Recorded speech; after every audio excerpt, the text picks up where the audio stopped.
Hello everyone and welcome to a brand new LP. Today we will start playing OpenXcom, the open source re-implementation of the original XCOM from 1994.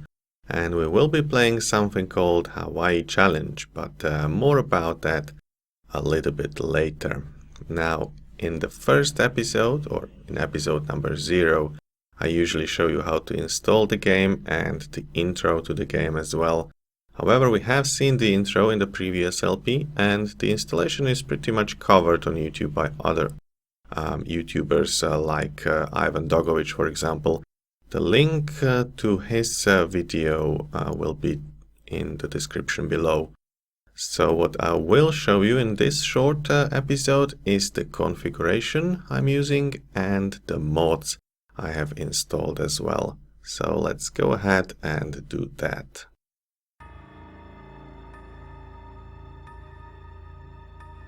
And here we are. So the first thing you can notice is that we will be playing OpenXcom version 1.0. So that's the official milestone release, not the nightly build. And the options we'll be using are as follows. I will be playing on the standard YouTube HD resolution, so 1280 x 720. We'll be playing in English, and we'll be playing in a window so that I can record easily, and we will not use any display filters because I like the vanilla look of the game. We'll be playing letterboxes to display to maintain the original aspect ratio. No, we don't want the letterbox. I don't know why this was enabled. And we want the grab mouse so that the cursor doesn't go away from my window over here. These are quite important, the scaling, so the Battlescape will look bigger or smaller depending on how you look at it. From the original, basically we will fit twice as much content in the Battlescape window as we have seen in the original game. And for the Geoscape, it will look approximately, well, exactly as big as this window. So will not fit on the whole screen, but it will fill most of it. And so I don't really know how it looks like on YouTube, but I will test it, and if it's readable on mobiles and tablets as well, I will keep the 1/2 display setting. If it's not, then we will change to 1/3 or maybe to original resolution, because I like when my videos can be easily viewed and the text read also on mobiles and tablets, not only on PCs or desktop computers. Okay, let's go ahead to audio settings. Yeah, music will be a little bit down, the user interface volume will be a bit down as well, and the other sounds will be a bit louder. I will be sampling at 48 kilohertz, which is also what my microphone samples my voice, so that will be in sync. And the rest doesn't matter that much because, as you can probably hear by now, I'm using custom music, but more about that later when we come to mods as well. So then we have controls. I have probably kept most of them intact. I have disabled the shortcuts for quick save and quick load because I'm using those shortcuts for my recording software. And the rest is most probably the same. Maybe, yeah, I've changed the Battlescape setting, and the tab is now not selecting the next unit, but it is selecting the next unit plus disabling the selection of the previous unit for later, because I'm using that option much more often than this one. And the rest is set to defaults, I believe. Yeah. Okay, then on the Geoscape we have the defaults, I guess, on the speeds and drag scroll settings. We will be showing the countries on the globe, although that's just a detail. I will not be showing radars and flight paths. They are very nice features. If you play the game yourself, you should probably enable it. I'm not enabling it because it doesn't compress or render very nicely on YouTube. Somehow the compression algorithm messes it up and it looks ugly, so I have turned it off, and it will not matter anyway because we will have just one single base in Hawaii and the radar coverage will be very poor. So yeah, I know that we will cover only ocean and I don't need to have the radar range enabled for that. The flight paths are nice to see but useless in either case. Very useful option, however, is the new option to show funds already on the geoscape next, or yeah, I think it's next to the clock on the top. So that we will definitely leave enabled.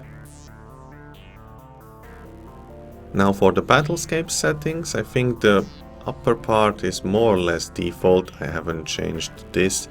We'll have a little bit increased fire speed. If it will be too slow, our players will move a little bit quicker as well, and the aliens will move slowly. That's how I like to play. Now this is something new. The time units will basically, when you click somewhere to move your unit, before it moves it will show you the time units which it will have after it moves, and the arrows will show the path which it will take, and the path will also be color coded. So green means you can move there and still fire at least a snapshot. Yellow will basically mean you can move there but can't fire anymore. And red means that you can't move there and you will need to probably change your decision. There are tooltips for Battlescape buttons, but because I know all of them very well, I will disable that. It's quite irritating, at least for me, and we will have the death notifications turned on so that if somebody is killed, we know immediately who that was. And yeah, since we are playing the Hawaii challenge, I guess a lot of you will be dying, so prepare for that. You might not survive even your first mission. Okay, let's go to the advanced settings. We will not be playing the intro, as I said. We will not be doing any auto-saving, and we will not be doing any save scumming. This is a little bit difficult to explain, but I will try anyway. So there are two options. Either after reload the game starts with the same outcome as it would happen before you decided to reload, or it can reset its random seed, so-called, and you will get a different outcome. This is a double-edged sword, and people usually turn this on or off. I don't really know which option is which. If somebody knows, let me know in the comments below. But usually people don't want the random seed to reset because they want the same outcome, because they think it's more fair, I guess. But I think it's completely irrelevant, because if the random seed does not reset, you can just reload forever and completely remember the whole map and position of every alien and exploit that way. If the scumming is on, I don't know which one is which. If the random seed does change and you have a different outcome, then you can reload the difficult missions and wait until it generates an easy one. So it can be exploited in both ways, and therefore it's irrelevant. I think no is a default, so I will leave it at no. Will not be reloading anyway, so it doesn't matter for us. Mouse scroll speed doesn't matter that much. Change values with mouse wheel, I think I said no.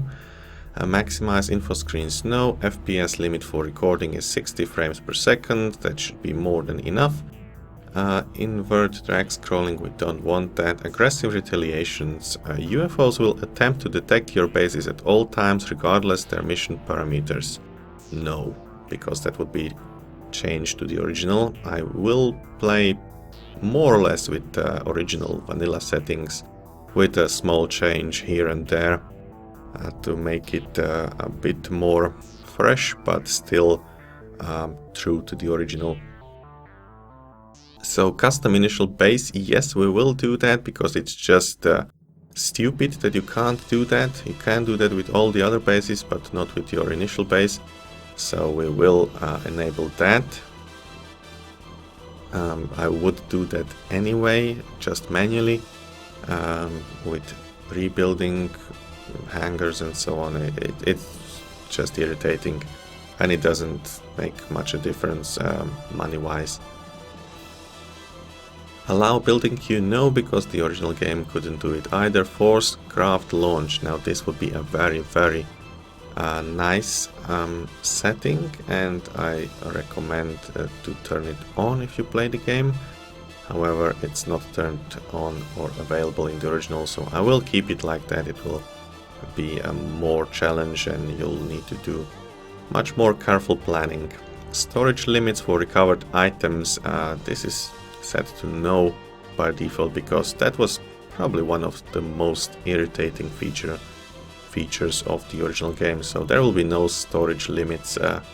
If you recover 1000 items in a mission, you will take 1000 with you, and whatever. There are no limits basically, and that's how it should be. Live alien sale allows the sale of live aliens, recommended when using storage limits. We are not using storage limits, so we don't need that. Psionic training at any time, no, because it would make it easier. Realistic globe lighting, that doesn't change anything game-wise, so we'll turn it on and have more realistic projection of sunlight on the geoscape according to Earth's axial tilt. The size strength evaluation, no. Airborne transfers, no. TFTD, the terror from the deep manufacturing rules, allows manufacturing projects to produce multiple items per hour as opposed to UFO enemy unknowns, one item limit. Doesn't matter. We will not be affected by this, so we'll just turn it off or leave at the default value. Spend researched items, no, the original didn't do that either. This is a nice feature or option. Only soldiers that were present at the mission site are eligible for promotion. We'll be turning that on because I don't want anybody who's sitting at the base just doing nothing get any promotions. Good, then we have the Battlescape settings. Again, scrolling will be set at default. Sneaky AI. Artificial intelligence avoids exposing themselves to the player whenever possible. No, the game is hard enough already. UFO extender accuracy, no, because it's a change. Inventory stats, yeah, we would like to show the stats of the soldiers in the inventory. Doesn't change the difficulty, it's just nice to have. Enhanced soldier sprites, yeah, we would actually like to do that. If you remember, everybody was blonde in the original game, even though on the inventory look they were different race, different hair color, different everything. So the sprites on the Battlescape will look different as well, which is a nice addition to the game. Instant grenades, no, that will make the game easier. Save pre-primed grenades, no. Explosion height, 0. Basically, if you remember, in the original game the explosions work on a single level only. You can enable the spread of the explosions on multiple levels in OpenXcom. It does make it more realistic, but also easier, so I will keep the vanilla setting and leave the explosion height at 0. Auto end battle, that is a very useful feature. We will turn it on, so when we kill the last alien, the mission automatically ends and we don't have to move the rest of our squad without any reason to do so. Smooth bullet camera will have a lot more shown on the battlefield, twice as much, so we don't necessarily need that. And I tried it, it doesn't look that much better. I think I like the original setting. Disable auto-equip, no, we'll leave the auto-equip on, although I don't like it that much. It will help a little bit. Confirm fire mode, no. Alien weapon self-destruction, no. Allow psi capture, yeah. So if we'll get that far, that will have mind controlling abilities and will control all the remaining aliens. It's basically end of the mission, and it doesn't make sense to move them around and stun them later. Basically they will count as captured. I think that's a very nice, useful feature which removes the unnecessary moves. Alternate movement methods, I honestly haven't tried that at all. I don't know what it does. It sounds promising, strafing, running and independent tank turret movement when holding control. Sounds promising, but I will just leave it turned off so that we have the original vanilla settings. Override line of fire. Now this I will turn on. Basically when you hold it, when it says no line of fire, and I'm sure it has irritated you for many years, you can override it now. So you press Ctrl and shoot anyway. It will most probably shoot into the obstacles, into the walls and trees and whatnot, but at least it will fire and may destroy the environment and then kill the alien. It's a perfect feature, I like it. Skip next turn screen. No. Terror from the deep damage formula. Now this is also very interesting. So weapons have damage, a base damage, let's say 100, and they can do various damage to the enemy based on the damage formula. So in this game, in XCOM UFO Defense, if the base damage is 100, the weapon could do damage to the alien from 0 to 200, minus the armor, of course. In Terror from the Deep, it would be only from 50 to 150. So on one hand, you would do always at least some damage, at least 50%, which means very weak aliens would die always to like heavy plasma shot, which is not always the case in this game, in Enemy Unknown, where the weapon can easily do 0 damage. Why not? On the other hand, it can do also a lot more damage, 200% instead of 150 in Terror from the Deep. So I will not turn on the Terror from the Deep damage formula, because 150, even with heavy plasma, would probably mean that with flying armor, most of our soldiers would survive like 95% of the shots. And that makes it unrealistic, and basically I will get sloppy if I turn this on.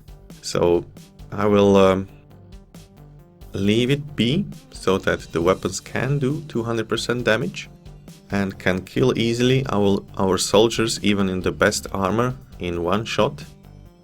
And as a trade-off, there is a possibility that they will do 0% as well.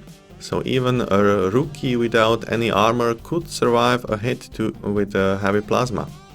And that's realistic as well, in my opinion, because what if he's shot into, I don't know, left hand or something, and he doesn't necessarily have to die, right? I mean, it's possible to be wounded, which would not be the case in the other damage formula. Shielded soldiers without any armor would always die to such high level weapons. But I've talked enough about that. We're leaving it turned off.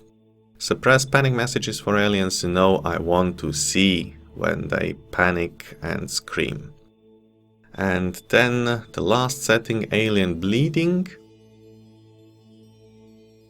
allows fatal wounds to be inflicted on most aliens.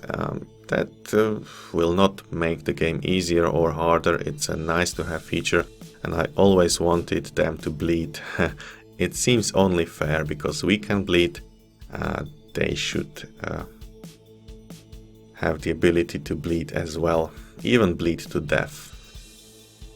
Okay, and the last thing I want to show you is the mods I have enabled. There are some default mods. All the ones which start with XCOM utility and UFO extender are provided with the vanilla OpenXcom installation, and I have enabled one of them, the stat strings. So just like in the previous LP, we'll be seeing who's covered, who is weak, who is heavy, who's a scout, a sniper, a good marksman, who has good reactions, good size, strength, and so on with this mnemotechnic shortcuts letters. And there's one more default mod called Aliens Pick Up Weapons, and I think it's only fair that aliens pick up weapons. They are not that stupid. So I have turned this on as well. It will make the game a little bit more challenging. And then we have 4 custom mods. And let me tell you something more about them. So the first mod is Luke's Extra UFOs. This will provide a lot more UFO maps. So I don't know, the medium scout always looks the same, right? From now on, there will be about 5, 6, 7, I don't know, different maps of the medium scout. It will always have the same shape, but the inside will have a different arrangement of walls and equipment and aliens and so on. It's a very nice mod, and I recommend you to install it as well. It brings back the old times when you didn't know how the UFOs look like, and that's very enjoyable. It doesn't change the difficulty at all. Well, it sort of does, because you are doing some things for the first time, so it makes it harder. Terror sites is the same. Well, not really. It's also just a terrain modification. Basically, it will you will have some more things on terror missions. First of all, you will have more levels, so it will be actually possible to go underground. There will be underground levels, and also, yeah, there will be other things. I haven't tested this mod very much. I've seen it once or twice, so I will be also surprised to see what has been implemented there. Okay, then we'll have Scout Drone mod that basically adds a new tank, a very small one, which will take only one tile. It will still cost a lot, like 200,000 credits, but it's relatively hard to hit because it's quite small. It moves quickly, and I want to just put them in front of the Sky Ranger because I don't want to lose any soldiers when I just move out of the craft. And I mean, it makes sense, right? Humanity is not that stupid to send rookies out of the Sky Ranger just to get shot by the aliens. If it was a real conflict, I'm sure we would definitely send some scouts as well. machine scouts, that is.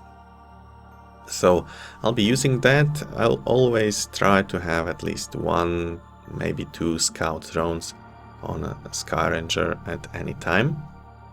And the last one is high quality sounds. Yeah, alien screams and shooting sounds and so on will be replaced by new ones. I didn't say better ones because that's a matter of taste, but I sort of quite like them. I've been hearing them for the last 2 days, so I got used to them. And there is one more change, the custom music, which is not visible here because it's not a mod, it's actually just a collection of files which you can download and replace the original sounds with them. So the custom music pack which I have downloaded is from actually another project which was called UFO Sidonia's Fall, something like that. I'll have the exact name and link to it on my wiki page, so you can look it up there. Okay, but it's been more than 25 minutes already, so I think we went through all the settings. Now I want to tell you also something more about the Hawaii challenge, or maybe we can do that in the next episode. Yeah, let's do that in the next episode, in the first episode of this Let's Play. So it's time to say bye-bye, so I say bye-bye and till next time.